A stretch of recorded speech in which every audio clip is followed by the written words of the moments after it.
turn it into a naked problem. Be like, we're about to get this problem naked. Maybe you shouldn't say that, but it'd be funny to see their faces.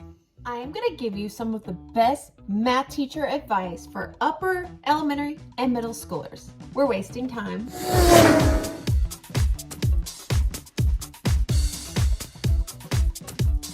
Hello, hotties. Welcome to my channel, or welcome back to my channel.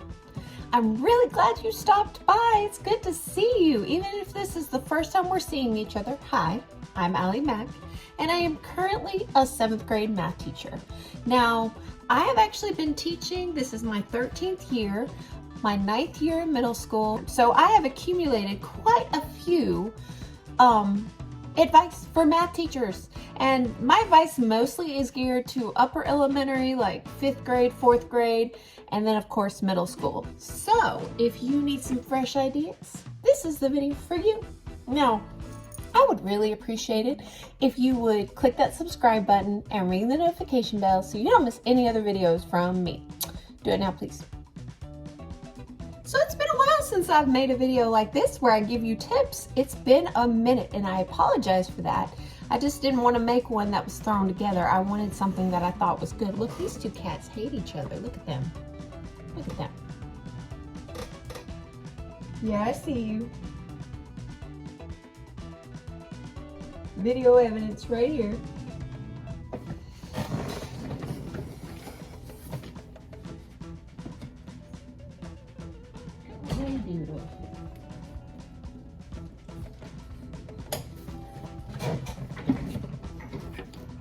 What was I saying?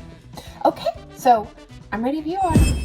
Tip number 1, whatever you are teaching, whether it's dividing fractions or solving two-step equations, whatever you are teaching, act like it is the most exciting topic in the world. Act like it is so much fun and it's really easy. They're going to grasp it so super quickly. But make sure you deliver on that. Break down the steps so they can grasp it easily, and it is the easiest thing in the world. That's easier said than done. That's for a different video. But anyway, act like it's the most exciting thing you've ever taught in the world. Tip number 2. Work out every problem you are going to show your students the next day or whenever. Work it out. I mean, you will thank me later. Bonus if you can work it out in more ways than one. Do your research.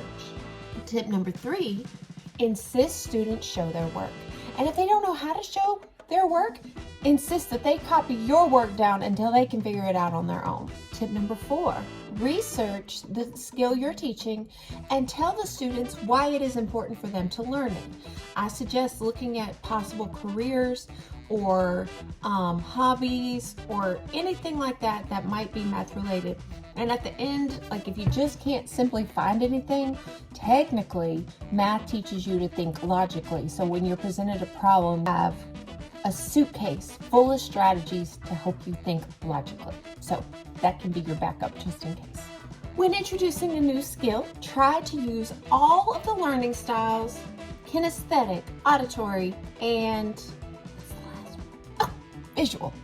And also, if you can incorporate Howard Gardner's multiple intelligences within this, bonus. I really like to incorporate music and rhymes. Like my favorite when dividing fractions, don't ask why, flip the second and multiply. However, you do want to explain why, you know, move into a conceptual learning. You do want to explain why, but the rhyme still helps them, you know. It's better than keep, change, flip, because at least with my little rhyme, it tells you the point of it instead of them yelling out keep, change, flip.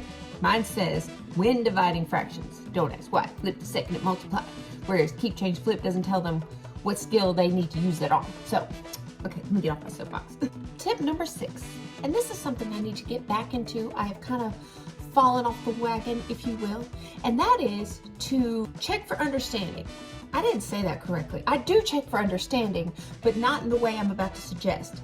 I do assess constantly, but I have fallen short of the exit tickets because I haven't been timing correctly, and you know how the beginning of the year is. You're not sure how fast your students are, how slow they are, so you don't know how much you can get through.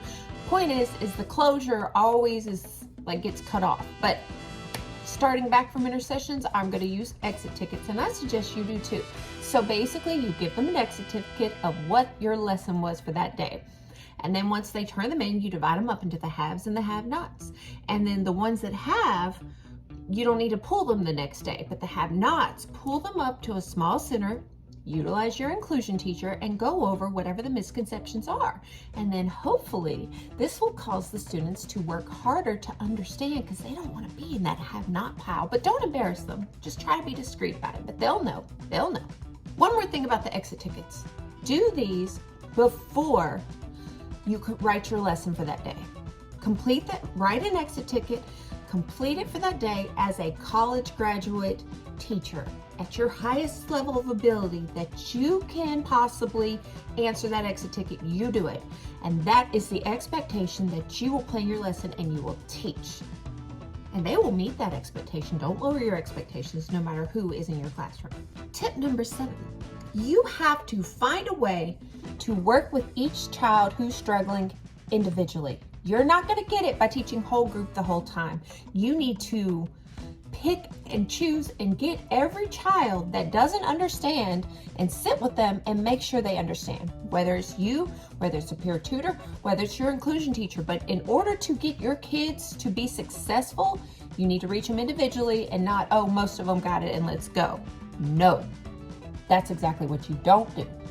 Number 8, use models constantly. Most kids I have found, by giving those Howard Gardner multiple intelligence quizzes at the beginning of every single year, are kinesthetic. I get to where I don't even give those quizzes anymore because almost every one of them is kinesthetic. So therefore, that tells me that kids need to be manipulating things. They need to be working with their hands. They need to see models. They need to be using models. They need to be working with their hands. You got it? Good. Repeat yourself. Repeat yourself. Repeat yourself. Repeat, repeat, repeat. Repeat yourself. Often, daily. This is for those auditory learners, okay? It will help. Just repeat, repeat, repeat. I get to where kids will even start saying things I repeat with me. That's awesome. Go me. It's not me. Just repeat yourself, okay? Tip number 10. Make sure the kids know the vocabulary. On this most previous district common assessment, the kids I had that missed certain questions was because they did not memorize what the constant of proportionality was or what a unit rate was. It was because they did not know those vocabularies. So that tells me that I did not teach that vocabulary well enough. I used to start out with just vocabulary units, and I really think you should too. Make sure they know it. If you have to greet them at the door and have them randomly pick a card and tell you what that word means before they can come in, and if it not, then you can work with them later, do it. They must know the vocabulary for math, and kids struggle with things they have to memorize. I don't know about your school, but at my school, kids don't really study. So basically all the learning that takes place, with the exception of a handful, goes on within those 50 minutes of math class. Tip number 11, you should never talk to your students, whole group, more than 12 minutes. Let's give you 15 to get adjusted. The rest of the time, the kids need to be working, having discussions, pair share, discussing strategies, all that good stuff. Let me quote Jen York Barr: the person doing the talking is often the person doing the learning. Let that sink in. The person doing the talking is the person doing the learning. So, your kids need to be talking about math. You need to make sure they are talking about the math. The more they talk about it, according to Jen York Barr, the more they will learn it. Tip number 12, constantly allow students to work problems on the board and have them explain what they did. That's all I gotta say about that. Number 13, read the room. If you're teaching a concept and it's about time for the students to start practicing independently, and you see a lot of wrinkled faces, confused, ask them, where did I lose you? And let them tell you. And I hate it when kids are like, I don't know where you lost me. So if you have a tip for me on how to handle, I don't know where, I don't know any of it, please comment that below, please. Tip number 14, allow students to share their different ways that they worked a problem. So say you present and you show them how to solve a problem, and you could ask, hey, what's another way to solve this? Did you solve it differently? And let other people come up, because sometimes students will not get it the way you solved it, but they'll get it the way one of their peers solved it. Tip number 15, use the Unravel math strategy. This strategy is part of my brilliant test taking plan, which maybe I'll talk about it in another video more in depth. But basically it is this right here. Okay, you see it? You see it? It's right there. Right there. Come on. Now, in R and A, I do together. So when we start a problem, it's underline the question. And then when we get to the now predict, read the problem and are the important words circled. But I incorporate are the important words and numbers circled. I usually do those together because to me, I'm like, predict what you do. Sometimes you can't get that just from the question alone. So I have them read it. Best if they read it 3 times if they're one of your struggling math students. And have them circle keywords and numbers. And then after that, predict what operations they're going to use. Add, subtract, multiply, divide. So yeah, this is Unravel. This right here is tip number 15. Tip number 16, and this is one that I have not done in a while, but on break, you get to where you start reflecting and think of how I can do better with this group of kids who's very highly intelligent, and how can I help them do better? You start reflecting. And that is, if you have a student fail a test, contact their parents and tell them, look, here are some videos. I'm sending home some extra resources. They should have notes to study at night. Give them that feedback. So that way you've done your part. Sometimes there's only so much you can do within that short class period you have with them. So hopefully you can get parents to be on your side and help. Tip number 17, use your data to guide your instruction. I know that I like to use edgeelastics.com. It is free, but you can pay the premium price and get extra features, but I'm not going to give them all that because my district pays for it, so I don't even know. But it is a great tool to assess kids, and it's a great way to see which kids are struggling with each strategy. So use your data to drive your instruction, and as you know in math, skills build on each other. And so if, say, they don't know how to add, subtract, multiply, and divide integers, what makes you think they're going to do well with adding, subtracting, multiplying, and dividing rational numbers or irrational numbers or imaginary numbers? They're not. So, yeah. Tip number 18. Give students opportunities to practice naked problems and word problems. And in case you don't know, I call naked problems like -5 plus -8. Problems without words. Give them plenty of opportunities to practice those, and give them plenty of opportunities to practice word problems, which kind of goes into tip number 19, which is when you show word problems, show students how to write an expression. Look for keywords. I know the first keyword I look for is, and I always tell them that means equal. And then I think of what is it, and that's what you're trying to get equal to. And anyway, my brilliant math teachers, y'all know. And maybe I can make a video on word problems, but my math video tutorials don't do so well, and I get it, they are a little boring, but that's beside the point. My point is, teach kids how to turn a word problem into an expression that they can solve. Turn it into a naked problem. Be like, we're about to get this problem naked. Maybe you shouldn't say that, but it'd be funny to see their faces. Tip number 20. In math, there's a lot of kids that come to us hating math all the time. It happens every year. So when they come and they say, I can't do this, stop them and be like, say, I can't do this yet. You can't do this yet. Okay? And that goes with everything. If they say they can't do something, tell them you just can't do it yet. And correct them every time. Tip number 21, whenever you're writing on the board or your smart board or whatever kind of board, make sure you write large, clear, and I'm the worst about it where you're writing and then you start going off to the side like that. Don't do that. Rewrite it so it's clear and they can see it. Okay? Okay. 22.